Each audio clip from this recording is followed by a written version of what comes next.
I first saw Top Gun when I was 10 years old with my dad.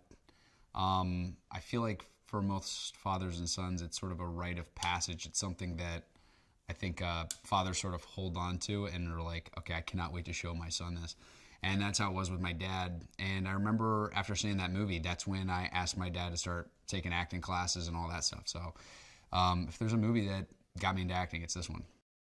Everyone knows sort of the lore of Tom, but I think until you are in the trenches with him and see how much he cares and see how much sweat and blood and just TLC he throws into this thing, you won't understand what this movie means to him and how excited he is about sharing it with the world. When we went to Tom's trailer not too long ago and we saw it all cut together, you're like, holy shit, this is the most groundbreaking thing that will never be topped.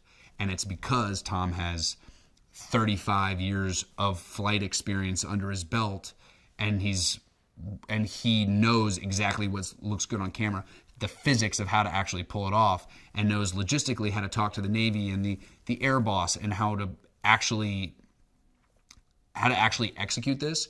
I don't know if there's another movie star on the planet or another person on the planet that could actually make these aerial sequences happen. And when you watch them, your jaw's on the floor and you're like, holy shit, he did it.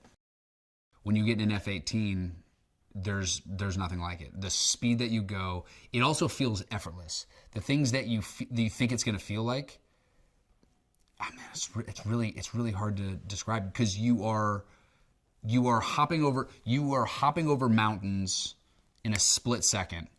You have absolute control. You can fly 10 feet off the ground and shoot 40,000 feet up in the air in a matter of a couple seconds. And so it's adrenaline and this thrill like you've never ever felt.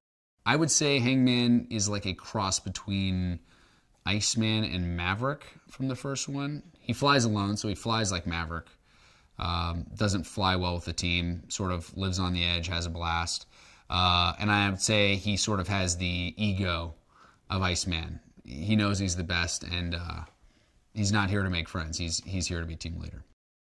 I've been wanting to work with Jerry my entire life. Every time Jerry's on set, I try to have lunch with him and just pick his brain, because he's had more experience in this business at his level than maybe anyone out there. He's made some of my favorite movies, and I try to pick his brain as much as possible.